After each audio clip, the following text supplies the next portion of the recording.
Right. So I've been waiting for this Camera Raw 18.6 release to go public for a while now because we've added a new feature that I seriously believe will elevate your creative editing potential. And it doesn't have anything to do with AI. It's a new glow feature. And it is so awesome that I've been going back to all of my published photos and re editing them because of how versatile it is. And here's the thing. Glow's not the only new feature that we've added to Camera Raw 18.6. There are two other goodies that are waiting for you to enjoy. So let's dive in. All right, so this is Camera Raw 18.6, and I've got 4 photos loaded that will allow me to illustrate the new features that we've added here. And so, as usual, I always show at the beginning of these What's New videos, just a reminder, go to the Creative Cloud desktop app and make sure that you've got the latest version of Camera Raw installed so you can enjoy these goodies. All right, so the first feature I want to show you is called Trim.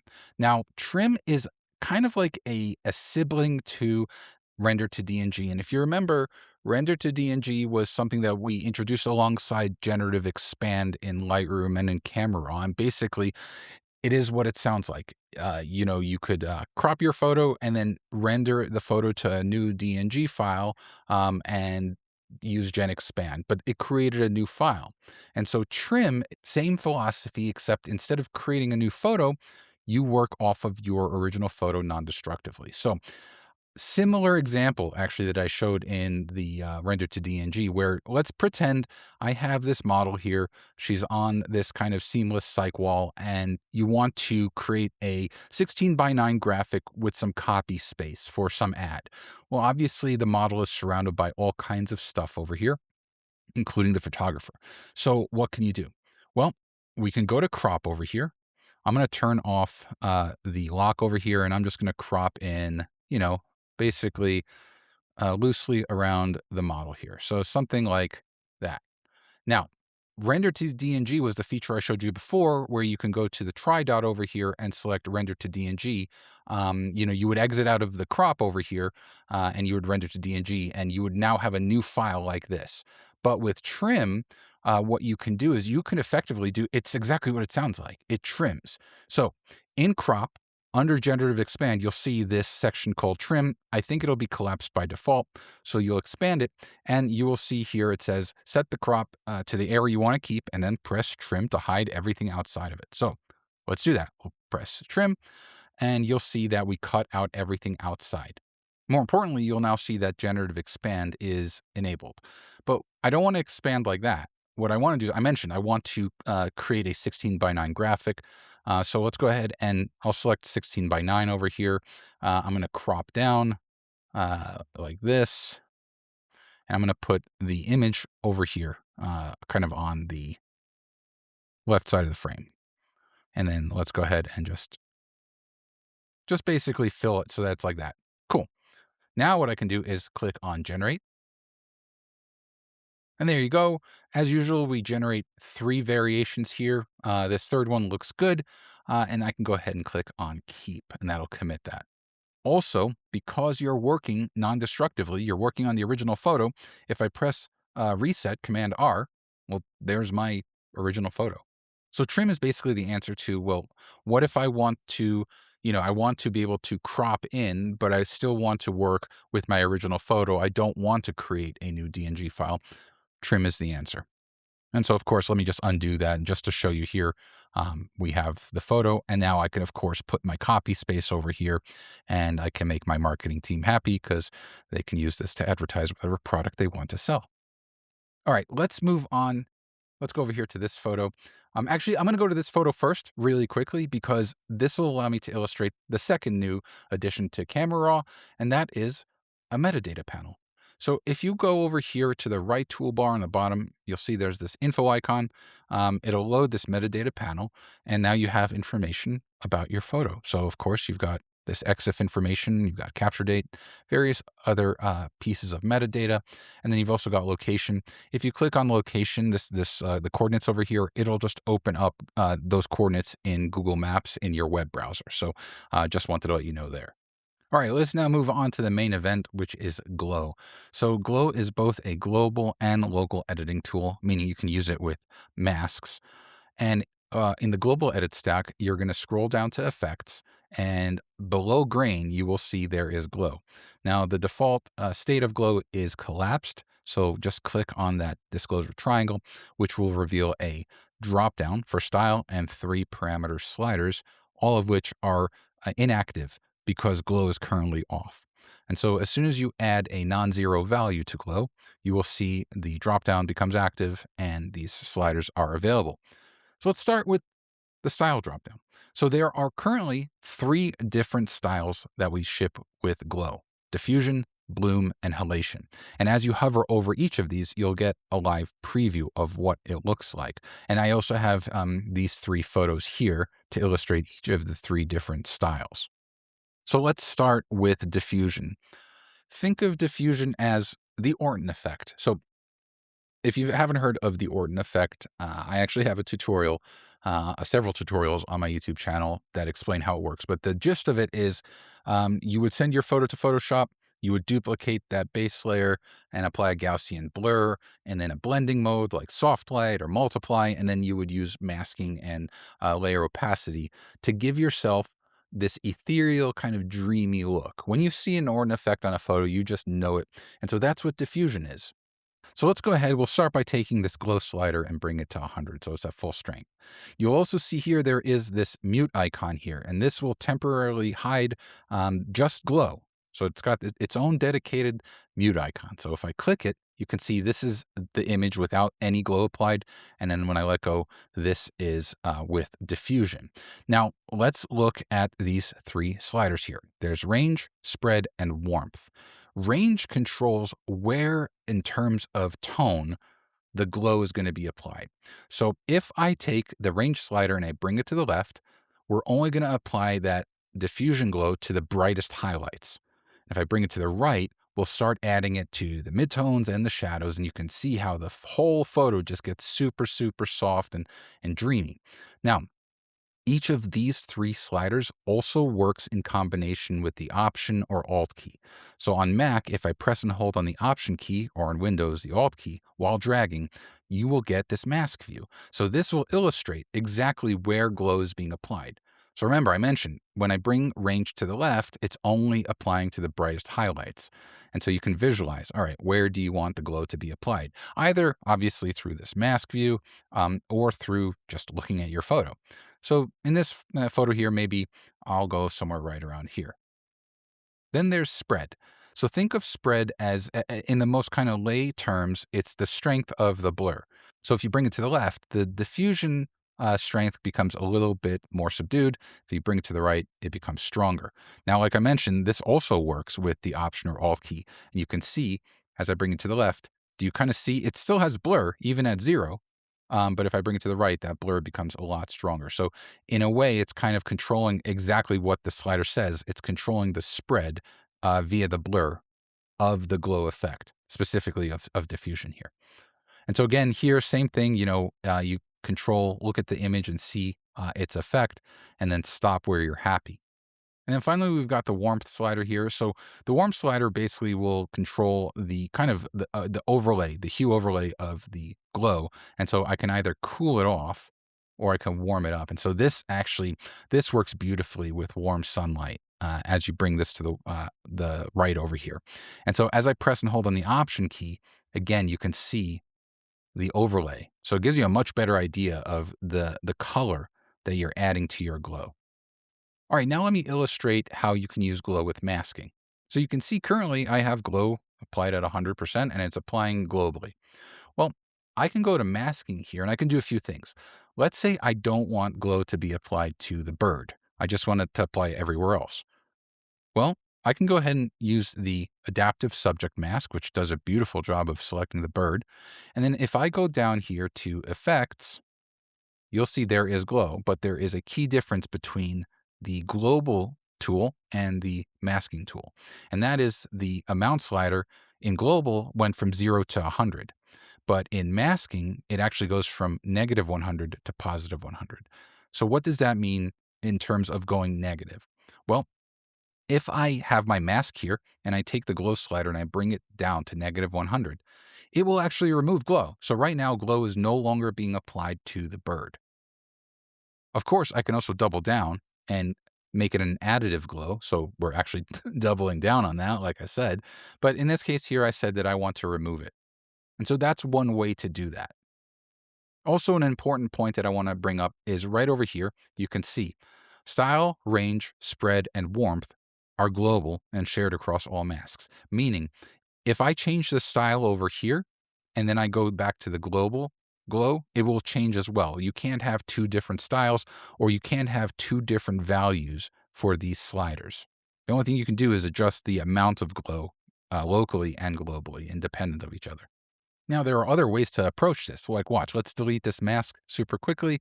Let's go here to global. We'll turn glow off globally. Then let's go back to masking. And I'm going to use a linear gradient and I'm just going to drag down like this. And so I just want kind of like this area to have glow. So let's go again. We'll go to glow over here. And this time we'll add a positive glow. And then just like before, let's say I don't want this bird here to have glow.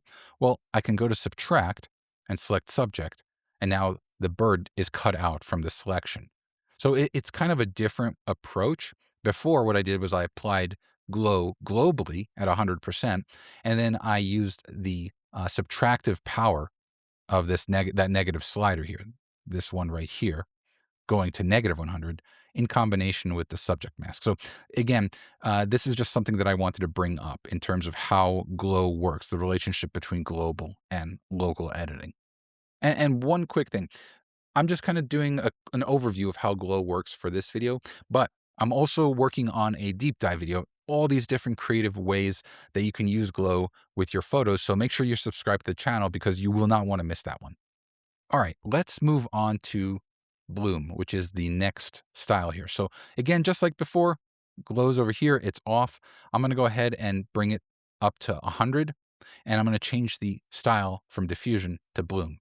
And so bloom is one of those things that it does exactly what it sounds like. It blooms the highlights.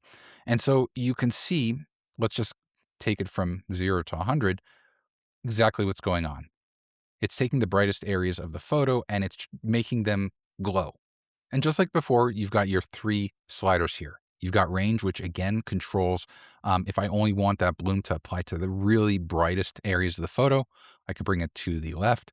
But if I bring it to the right, you can see how it starts to kind of bloom into the midtones and the shadows here. So totally up to you what kind of effect you're going for. Then there's spread. Again, think of this as kind of like how far the bloom is here. So if I bring it to the left, you see how the bloom becomes a little bit more constricted. But if I bring it to the right, it really starts to expand. And so again, this is one of those things where you have total control over, how this works. And don't forget, you can also dial down the overall amount. And finally, we've got the warmth slider. So if you want to kind of cool off the bloom, you can, or you can warm it up. In this case here, I think giving it a bit more of a cool tint works. And let's just see again, if we hide this, the effect it has. Now, just like before, you can use this in combination with masks. So let's say I go to masking over here and I'm going to create a new mask. I'm going to select a linear gradient. This time I'm going to go up like this. And I want to remove the bloom from that area of the photo. And so I'll just go down over here to effects. And then I will take this glow slider and I will bring it to negative 100. So you can see it's basically hiding here. And again, I could use a variety of different masking techniques. I could have used a brush and just paint it out, but the linear gradient just does a nice job of it. But speaking of the brush, let's say I do want to add just a few areas here that were removed as part of the linear gradient. Well, I can go to subtract over here, select brush, and I can paint back some of that bloom wherever I want it. Like maybe I want it up here. You see how it's kind of coming back. And if I toggle that, you see basically you have this total control over how you apply glow using global tools and masking tools. Now, unfortunately, I can't show you the absolute amazing results when you pair glow with HDR because on my screen recording software doesn't support recording in HDR. But let me tell you something. Oh boy, that was the thing that I was most excited about, was pairing glow with a 32-bit HDR edit. It it takes on a whole new look. And like I said, that's why I was going back and re-editing all of my photos. I already went back and re-edited my photos when we had 32-bit HDR editing, but now with Glow, it adds this amazing touch that makes it worth the effort of going back and re-editing. All right, let's go ahead and turn HDR off and we'll move on to the third and final photo. And this will allow me to illustrate halation, which is the third style in Glow. All right, so halation is one of those things that has its roots with cinema even, but also definitely film photography. So think of it this way. You've got your film plane and you've got light that passes through. And the film plane has, say, three different emulsions. It has a blue and a green and a red. And then it has an anti-halation layer where light passes through the blue, the green, and the red, but some of that light hits the anti-halation layer and reflects back. And it primarily reflects back onto that red emulsion layer, which results in this kind of like yellow to amber to red glow, especially around high contrast edges and like bright lights. So here you can see I have this photo. I took this in Cambodia many years ago. I'm going to go ahead, just like before, I'm going to increase glow. And then what I'm going to do is I'm going to select halation. And so look right here, let's actually look at the lights over here and look around here. If I toggle the mute, this is without any halation applied, and this is with halation. And so if we kind of zoom in, let me just zoom in over here, right there, like that.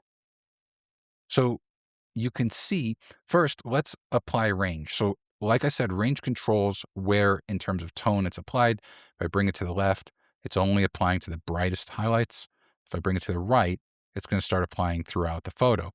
Now, really, I just want it right around here. Spread controls, again, the spread. So you can see how if I bring the slider to the left, it's really dialing back the halation. If I bring it to the right, it really kind of blooms out. Let's go ahead. We'll zoom to fit so you could see this on the rest of the photo so you could see what it's doing here.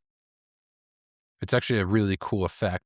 And then finally, you can also change the color of the halation. Now, if you remember, diffusion and bloom had a cool to warm range, but with halation, because generally halation, the color of halation exhibited is usually from a yellow to an amber to a red. That's what this slider controls. So you can see if I bring it to the left, that color goes more towards yellow. If I bring it to the right, it goes more towards red. I can't really see red, so I just keep it around the middle of this slider here. Now, one of the things that I found that works really well with halation, because halation, again, it's a phenomenon that primarily you saw with film photography.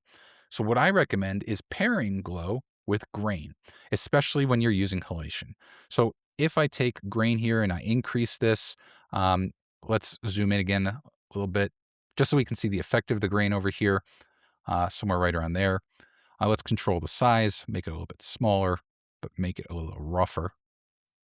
You start to get this really nice film look. In fact, let me add a bit more glow, grain rather, maybe even a bit more. Let's increase the size too. All right, so now you can see, like, first it has that really nice kind of filmic look, but also it plays really well with that halation effect. All right. So that is what's new in Camera Raw 18.6.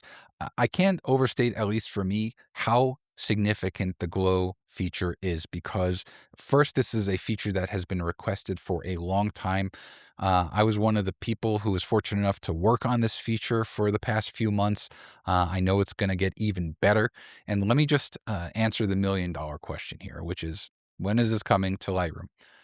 Currently, obviously, it's in Camera Raw 18.6. It is coming to Lightroom. You won't have to wait that long. It is coming. Generally speaking, all of our newest editing tools come to Camera Raw first, because Camera Raw is what actually drives the entire edit stack in Lightroom, all of Lightroom. So that's why it's here first. With that said, if you use Camera Raw, if you try out this feature, please let us know what you think. Leave a comment, because this helps drive feature development. If there's something maybe we missed, or there's something that you would love to see, we want to know about it so that we can consider it for implementation. So with that, I hope you're as excited as I am because, like I said, this is a very powerful tool. It has huge creative potential, and I hope you enjoy it. I also mentioned that I've got a tutorial on the Orden effect. So if you want to try that out using Photoshop, I've got this here, or you could see what YouTube thinks you might like. As always, a thumbs up is greatly appreciated, as is clicking on the subscribe button and the bell icon to get notified of all future videos. Thanks a lot, everyone.